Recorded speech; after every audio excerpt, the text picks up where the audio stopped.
Before we embark on the panel that was supposed to come after tea, we had one speaker who had not spoken in the morning, and I have the responsibility of inviting her to come and deliver the speech that she was supposed to deliver in the morning. This is a phenomenal woman who's a governance enthusiast, very keen on gender and ensuring that young women have their space and have it rightfully.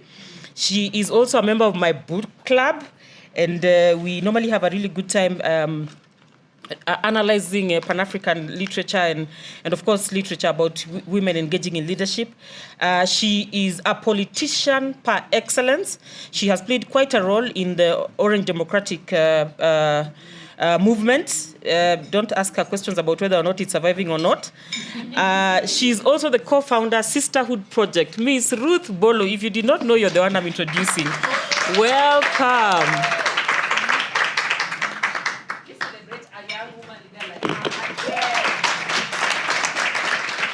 She is also a straight speaker and non-nonsense. You'll hear it. Viva women in governance, viva! Viva! Guys, no, we will not continue like this. Viva women in governance, viva! Viva! Viva women in democracy, viva! Viva! Viva women in politics, viva! Viva! Viva Badili, viva! Viva! That's slightly better. For a minute there, I was not sure if Stella was talking about me, but for any avoidance of doubt, Ruth Bolo is my name. A friend of Badili.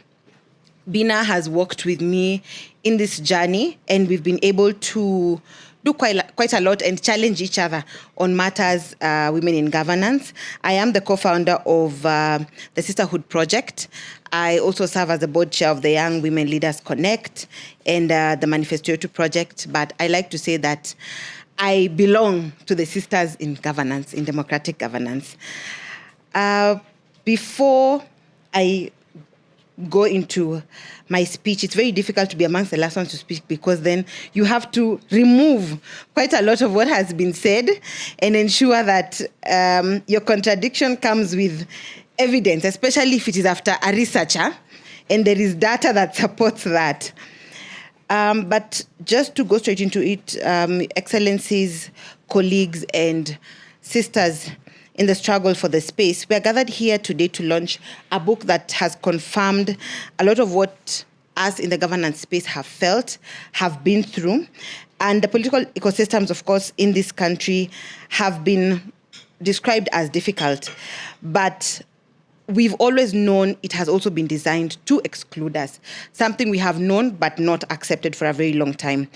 We do represent the majority in terms of the nation's heartbeat, but we represent less than 1%, not just in elected leadership, but overall in terms of political participation. So today, when I was thinking about this particular subject and thinking about today and not someday, I wanted to talk about it in three. The first one was the training mismatch, as had been mentioned earlier, in terms of preparing for a game that doesn't really exist, because we are trained on theory. I've participated in so many of these trainings, and the first topic normally is political ideologies. I can promise all of you that in any political party, when you go into, no one is going to ask you, do you think we are social democrats or center-rights? No one is going to ask you that question. You rarely even get to stand by what you believe in and your political ideologies. So for me, it has been, how do we then change those teachings that we want to infringe into some of our women and really match it with the realities on the ground? For years, we've been trained, of course, and we've attended a lot of workshops on public speaking, on branding, on how to write your manifesto. But for me, the mismatch also comes in terms of the political calendar. Because in April, when we have party primaries, you cannot start teaching me about campaign branding. I'm supposed to be practicing campaign branding because the party primaries, especially in regions where there's monopoly of these political parties, that campaign branding is a do or die. A lot of young women use nicknames in the political space. So if my nickname, for example, is Zaga Zaga, for lack of a better word, the electorate will be looking for Zaga Zaga on the ballot paper because that's what they know me by. And in my training, I was in my campaign branding training, one, I don't have time to go back and tell you this thing is not working, because I am literally where I am supposed to be doing it. In August, I am supposed to be looking for agents. You're sending me lessons and T-shirts. Where am I supposed to be taking these T-shirts to? I'm looking for money for agents. I have a risk of waking up on election day and my security has gone to the opponent's side. So the question then is, how do we adjust the trainings? One, in line with the political calendar. And two, to have room to come and say, you told me to speak in this manner when I go to the media stations. What you did not tell me is that in Karachuonyo constituency, where I am vying, people don't listen to Nation. They are busy listening and watching Ramogi TV. So when I went there, I used some of the tips you gave me, but there was a mismatch because I spoke so long and they were waiting for the translated program called Tapki. So those are realities that we don't get to confront, because now you train me, you take me to the field, I don't have time to come give you feedback, right? And so for me, even as we are speaking about this and looking at the fundamental mismatch between some of the diplomatic and polished trainings that we receive, they prepare us for boardroom politics, but they don't teach us the warfare of the mud that we are going to really be confronted with. We are, of course, taught how to lead. We aren't taught how to survive things like party primaries. When you have won the nominations and you are celebrating, and your opponent has gotten the next bus back to Nairobi to get that certificate. We have not been taught about presentation of papers. When you go with your ID and your opponent has ensured that there are people to grab your documents just before you get into IEBC. So the deadline is near. You don't have enough time to reapply for your ID and your other documents. And those are some of the tactics that, because we don't talk about, when we get there, as young women, we are busy wondering. We are busy actually crying and saying, that is very unfair. That, because that's the best we can do. It was not in the manual we were given, and politics has been romanticized so much that we don't wait for some of these things. And by sharing with us, as you train us, these dirty tricks, it doesn't mean you're telling us to do it. It only means that you're preparing us for some of those things that we don't see. So the first one is the mismatch in the trainings and the political calendar.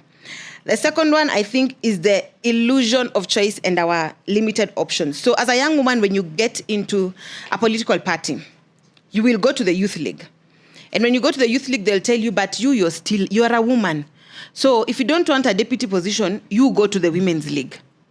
And you go to the women's league and they tell you, but you are still young. Why don't you go back to the youth wing, where they told you to go to the women's wing? So when you now fight for your space and you want to get into either the executive committee of the party or the governing council or whatever the highest decision making is, they will ask you, but you, which league are you coming from? Are you representing the youth wing? Are you representing the women wing? Or in a different way, they will ask you, who is your godfather? Where umetoka wapi? Where are you from? And so we've got very limited options within the political parties. And that is why you will see a lot of lobby groups, like Daktari was explaining, because we have to build our own home. When I joined ODM, I'm not in ODM, I left ODM a long time ago, Stella. But when I was in ODM, I joined the Sons of Raila. We had the Daughters of Raila, and we had a couple of other lobby groups. I joined the Sons. And I was the only woman there, and then 4 months into it, they elect a newbie as chair because there were issues. And when you're with men, this is a safe space, right? You know, in quotes. So when you're with men, some of the things you have to confront is mukishafanya campaign at night. They want to go and explore the city. They want to bring someone to help them get off the cold at night. In the morning, you as the chair need to make sure that the protest has gone on safely, because we were doing the IEBC must go demos. So as a newbie, I need to figure out, Madam Commissioner, we said it's a safe space. So we are doing the demos, and I need to figure out, did my full team make it back? Are they all okay? Where did they go to in case no one is there? Are things in order? We have people who are asking, the Sons of Raila are around. Are they coming to join us in our protests? And so and it was my first protest, and I remember some of the men telling us, Chair, tukienda huko, make sure you have milk. Milk is going to help you, I don't know what. Make sure you have toothpaste. And it was just so much to learn at that particular point. But because my options were limited in the political party, and there is a home that allowed me to really experience the depth of politics, I had to swim in those waters and just figure out how to go about it. So our options as young women in political parties is very, very limited. And I think a lot of partners, even in this room, you support these political parties. When they want to host those grassroots meetings, you help them book the place, get a consultant, transport reimbursement, you do these things. Why not tell them that we are not going to support you if your structure does not have a young woman? And not as a deputy. And not as a fictitious position that does not exist in their constitution. Because when you give them those rules, what they do is they go look at their constitution and say, now, because this particular position has a lot of power, why don't we create a position? Executive Secretary to the ED of Diaspora Affairs. A title that doesn't exist. And so you have a big title, zero powers and zero recognition. So when you don't toe the line, you're shown the door. So when you give them some of those moratoriums and you tell them that we're going to ban you if you don't actually tick these particular boxes in the right way, we're not going to support you, then we will begin to see some of those shifts. And I say this also because a lot of times when they are called and they're told we are having a women's wing meeting, you will always hear them in the meeting, the women say, now next time we want a meeting that is planned by the women and we don't want the men in this room so that we can discuss. And you organize a meeting. And the second meeting they say, last time we had said we want a meeting that is organized by the women. So it goes to show that we have women wings and youth wings that are just there by name, but they don't have any decision-making power. And lastly, the third one is the forgotten sisters. And I say this because I feel like these are the engines, and they're always in the shadows. But who are these forgotten sisters? They are our PAs. They're our campaign managers. They're our drafters, a lot of them. They chair our lobby groups. They are our campaign mobilizers. A lot of people who do the trainings will always say, get me people who have said they want to vie. Or get me people who are in the youth wing. Or get me, they're very specific. I want to use Honorable Millie Mabona as an example. She, as I wrap up, she was in the late Kajwang's team, campaign team. Now, if no one would have looked at her and said, those are some of the people that we want to train, because that's where they get the interest. That's where they see a lot of these things. It's an untapped potential because they have already seen, they've already been in that trail. They know the risks, they know the do's, they know the don'ts.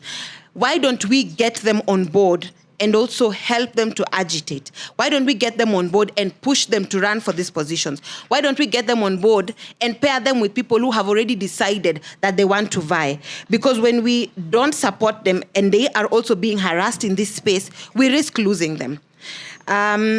When we don't talk about the women who have dropped out and what their options look like after nominations, that's why we lose them. Like Bina said, they cannot get formal employment. So they either have to ask again to be renominated, they either have to wait to see if they'll be appointed as CECs in one of the counties, and that's a whole ball game altogether. Under the Forgotten Sisters, and I think this will be my last point, is when we are training them, when we are being trained, you're trained pre-election. You're not trained, not post-election, but also after election if I've been nominated, and then what? So a lot of young women say, when you get into the county assembly, for example, the first task you're given is to elect a speaker. And at this point, all the speaker candidates will come and approach you and give you whatever amount. So you who doesn't know what is happening, you are relying on a second or third timer, or you will go with whatever your party has told you. So after those elections and you've elected a speaker, you realize, as people were doing this, they were lobbying and telling the speaker, if we vote you in and I lobby you, I want this particular committee. You did not do that because you didn't know. you don't know how to survive within the county assembly. You don't know how to lobby. You don't know the kind of sexual harassment that also happens within the county assembly. You thought that you left all those things aside. So I think that is also a component that is left. And so I'm really excited to read this book. And just to note that despite a political ecosystem that is silencing our voices, ladies and gentlemen, we are still standing. In the face of trainings that we are still pushing for them to reflect our realities, we are still standing. Through party gatekeepers, and they've tried to limit our options to the shadows, we are still standing. For the campaign managers and the PAs whose labor is often erased and not recognized, but their strength is our backbone, a lot of us, we are still standing. Against the statistics that say 5% of us will make it through, or only 1 of us will make it through, guess what? We're still standing.